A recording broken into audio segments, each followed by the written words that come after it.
अस्सलाम वालेकुम, मैं हूं मोहम्मद आसिफ चौधरी और आज पाकिस्तान का बजट 2025 अनाउंस हो गया है, जिसमें बहुत सारी तजावीज़ दी गई हैं कि ये तब्दीलियां आ सकती हैं। तो अब ये अप्रूव जब होगा तब इसको हम कहेंगे कि ये अप्रूव्ड हो गया और बजट इसमें तब्दीली आएगी। लेकिन अभी तक जो है वो प्रपोज है और इसमें क्या तजावीज़ दी गई हैं, इसमें मैं चाह रहा हूँ कि आपको, जैसे मैं लॉ के लेक्चर्स देता था एक एक करके, बाकी तो टीवी वाले बाकी सारे जर्नल तो बता ही रहे हैं कि क्या किस में तब्दीली आ गई, कैसे आ गई। तो मैं भाई लॉ का जो इसका फिनेंस बिल है, फिनेंस बिल को पढ़ के हम करते हैं शुरू सेल्स टैक्स के। सेल्स टैक्स में क्या क्या अमेंडमेंट आई हैं। तो सेल्स टैक्स में जो सबसे पहली तो अमेंडमेंट ये आई है सेल्स टैक्स एक्ट 1990 में, कि इसका जो सेक्शन सबसे 1 नंबर सेक्शन हम पढ़ते थे, 1 नंबर सेक्शन जो है वो अब चेंज होके पहले एक्टिव टैक्स पेयर का हम पढ़ते थे।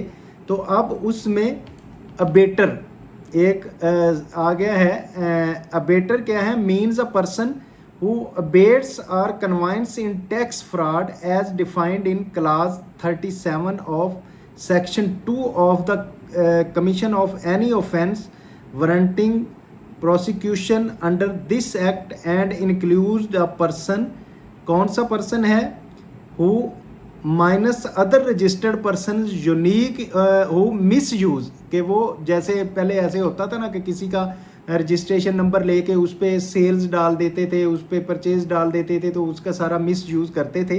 तो अब मिस यूज़ करेगा other registered person unique user identification number, password and filing of returns, annexures, any other document or unauthorized make change in the tax of e profile any registered person का, यानी कि उसका ई profile में change कर लेंगे, उसका return file कर लेंगे, एनेक्स्चर ए फाइल कर लेंगे, बी फाइल कर लेंगे, तो उसको हम कहेंगे अबेटर। तो इसी तरह इसकी क्लास बी है, prepare a cost to be prepare with or without authorization of the registered person invoices for false claim of input tax adjustment, कि वो ऑथोराइजेशन के बगैर ही उसकी इनवाइस से प्रिपेयर करता है या उसकी फेक इनपुट क्लेम करने के लिए रिटर्न फाइल करता है, वो भी अबेटर होगा। और ऐसा allow to use a bank account held or operate by him for abetting a tax fraud and other offences warranting prosecution under the act unauthorizedly or illegally maintain and operate the business bank account of other registered person. Mean ये है कि tax fraud का जो ये ना wide करते जा रहे हैं, टैक्स फ्रॉड का जो प्रॉब्लम्स आ रही हैं, और उसको टैक्स फ्रॉड में पहले नहीं शामिल थी डेफिनेशन में, ये उसमें शामिल होता जा रहा है कि टैक्स फ्रॉड करने वाला क्या क्या करेगा। तो इसी तरह डी में है कि हैज़ ऑब्टेन और काज to obtain sale tax registration number, यानी कि किसी का लेता है या उसका करता है, या for the purpose of paper transactions including issuance of invoice without involving any taxable activity, उसकी नहीं है लेकिन फिर भी इनवाइस इशू कर सकता है, कर रहा है।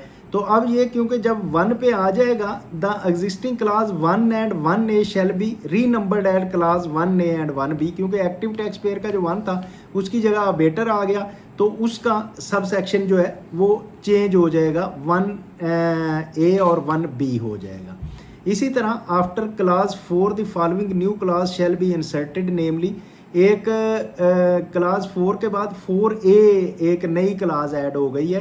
उसमें क्या है कि कार्गो ट्रैकिंग सिस्टम, क्योंकि अब जितना भी ट्रैक एंड ट्रेस सिस्टम हमारा है उसमें कार्गो को भी ट्रैक करना है, तो इसलिए ये डेफिनेशन में उसको ऐड कर दिया गया है। Mean a digital system notified by the board for electronic monitoring and tracking of goods transported with or across the territory of Pakistan for the purpose of tax enforcement, compliance and prevention of tax evasion, कि tax Avision को prevent करने के लिए जैसे track and trace system है हमारा, उसमें फिर कार्गो को भी जो है वो उसको भी ट्रैक किया जाएगा। तो ये भी लॉ में एक नया सबसेक्शन ऐड हो गया है।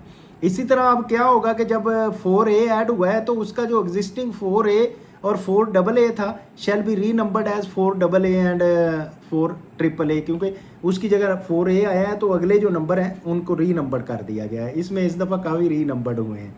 After class 5AB the following new class shall be inserted. एक 5A के बाद कोरियर का, क्योंकि अब कोरियर का भी बड़ा, अब ई कॉमर्स पे जो है ना वो टैक्स लग रहा है। ई कॉमर्स में टैक्स लगने की वजह से उसके रिलेटेड जितनी चीज़ें हैं ना उसको नेट में लाया जा रहा है। तो उसमें सेक्शन 5AC है courier. Courier mean any engage in delivery of goods and collection of cash on behalf of the seller, including the logistics services, riding hailing services and food delivery platform and e-commerce delivery services।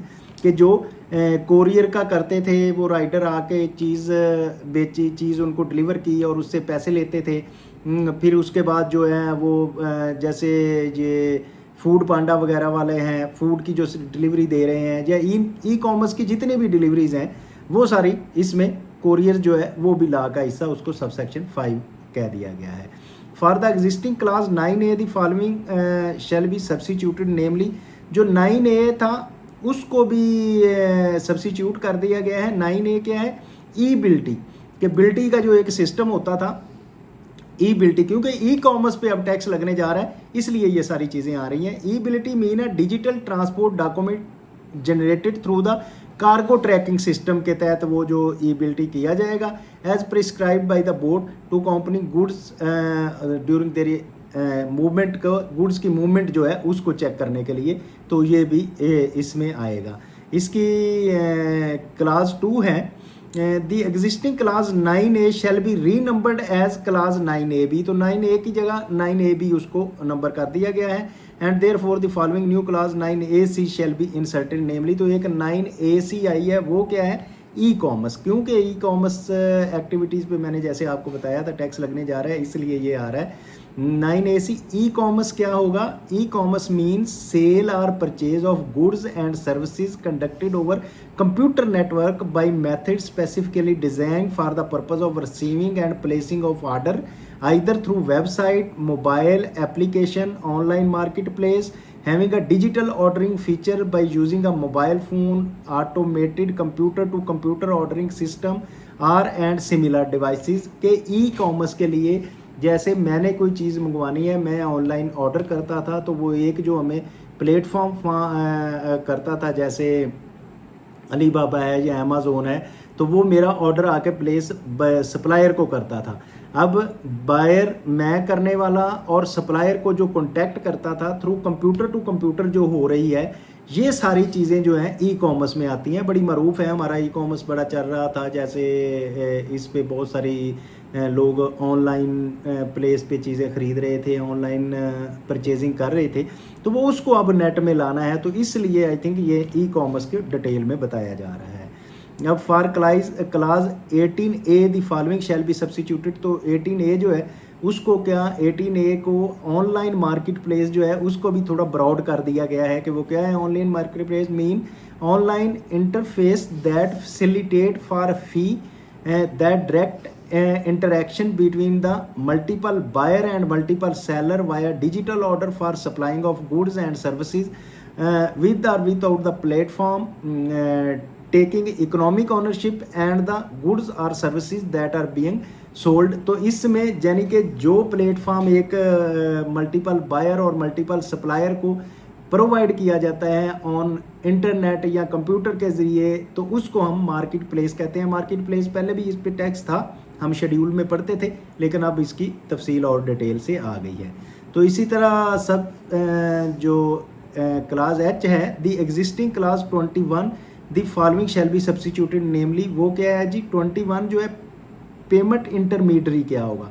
Payment intermediary, क्योंकि buyer और supplier और कोई होता था, payment किसी और के account में जाती थी, जैसे कि बैंक हो सकता है या ये वो, इनको पेमेंट इंटरमीडियरी कहते हैं। जैसे कि ये तफसील है भी इसकी कि means a banking company, any company payment gateway that facilitate transfer of funds or payment of interaction between the two और more parties enable process route and settles the payment of the financial transaction without being a ultimate source of receipt of payment। के यानी कि जो facility dictate कर रहा है online marketing place के लिए कि आप बैंक में पैसे आ गए और उसने उसको ऑर्डर प्लेस कर दिया।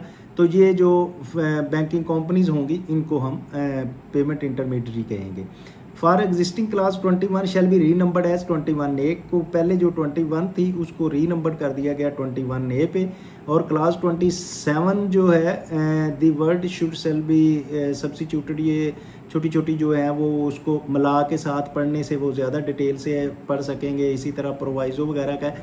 अच्छा, एक प्रोवाइज़ो है further that the reduction in price on account of chilling charges, यानी कि जो ये होता है जो मिनरल वाटर्स बोटलर्स के लिए और या फिर जूसेस वगैरह के लिए है कि चिलिंग चार्जेस कुछ लगाए जाते हैं कि जिसमें टैक्स नहीं पे किया जाता। तो उसके बारे में है provided further that the reduction in price account of chilling charges on any other similar charges in case of erected waters, beverage, mineral or juices shall not be more than 5% of the price inclusive of the sale tax। तो उसके जो sale tax inclusive price है उससे वो 5% से ज़्यादा नहीं होना चाहिए। And federal excise duty on such a goods एड actually sold in the general body of consumer को जब बेचे जाते हैं। इसी तरह एक प्रोवाइजो है provided also whether the board deems to necessary it में by a notification in the official gazette fix the retail price of the goods specified in third schedule के बोर्ड जो है वो थर्ड शेड्यूल आइटम को की price fix कर सकता है। इसी तरह एक प्रोवाइजो है provided further that in case of imported goods, तो जो इम्पोर्टेड गुड्स होती हैं specified in third schedule the retail price shall not be less than 130% of the value determine under section 25 of the customs act 1969, यानी कि customs act के तहत जो price assess की जाती है जिस पे ड्यूटी एंड टैक्सेस लिए जाते हैं, तो रिटेल अगर वो थर्ड शेड्यूल आइटम है तो उसकी रिटेल प्राइस एटलीस्ट उस प्राइस के 130% होनी चाहिए। इन 30% उसमें वैल्यू एडिशन इसमें की जाएगी including amount of custom duty and this that, वो हमने पढ़ लिया।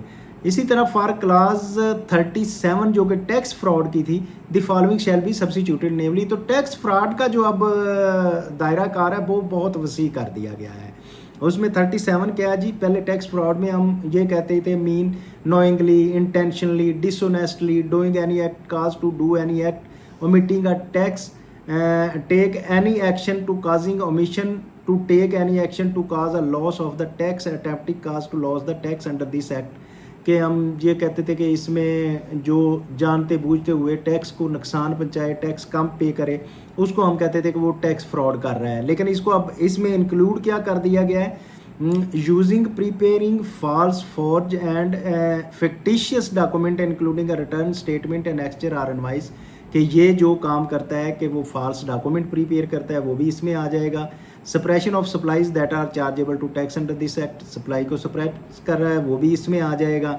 इसी तरह false claim of input tax credit including base on the fictitious transaction की जगह थे, जैसे डेबिट और क्रेडिट कार्ड को डाल के वो कर लेते होते हैं इसमें अपनी इनपुट टैक्स इन्हांस कर लेते हैं, वो अगर कोई करता है। Making a taxable supply of goods without issuing any tax invoice, issue करने के बगैर अगर कोई करता है।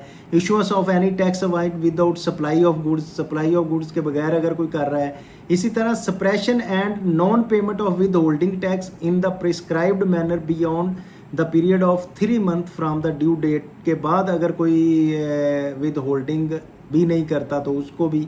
इसी तरह tampering with destroying any material evidence document required to be maintain, कि इस एक्ट के तहत जो हमने रिक्वायर्ड थे कि डॉक्यूमेंट ये मेंटेन करने हैं लेकिन वो मेंटेन नहीं करता तो उसको भी इसी तरह होगा। एक्विजिशन, पोजेशन, ट्रांसपोर्टेशन, डिस्पोजल और any removing of depositing, keeping, consigning, supplying, purchasing, क्योंकि अब ट्रैक एंड ट्रेस सिस्टम में भी आ रहा है तो ये सारी चीज़ें भी उसमें शामिल हो रही हैं कि जो उसको ट्रैक करेंगी, ट्रांसपोर्ट करेंगी, परचेजिंग करेंगी, manner dealing with and goods in respect of which these reasons believe that liable to be confiscation under the act and rules made thereunder.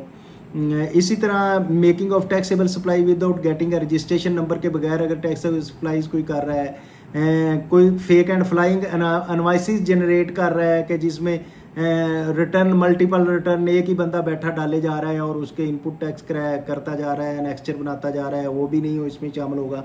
इसी तरह making a factitious compliance for the section 73 की अगर यानी कि जो payment through cross banking channel करनी है वो अगर कोई नहीं कर रहा तो वो भी इसमें शामिल होगा, including non routing of payment back to the registered person and benefit the registered person through the bank account held to the supply proposed to the supplier।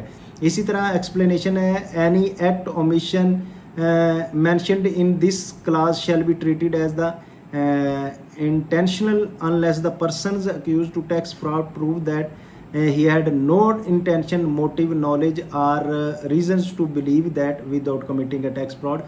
तो अब यह है कि इस पे प्रूव करने की जिम्मेदारी उस पे है कि अगर वो प्रूव कर देता है कि मेरी कोई इंटेंशन नहीं थी तो देन वो नहीं करेगा। ये तो था सेक्शन 2। सेक्शन 2 में क्या क्या चेंजेस आई हैं ये अब मैंने आपको सेल्स टैक्स एक्ट 1990 के सेक्शन 2 में जो चेंजेस थी वो बताई हैं। इसके बाद हम आगे चलेंगे इंशाल्लाह, अगले लेक्चर में हम अगला पढ़ेंगे। Thank you very much, have a nice day. इसको सुनते रहिए, लाइक शेयर और सब्सक्राइब करते रहिए।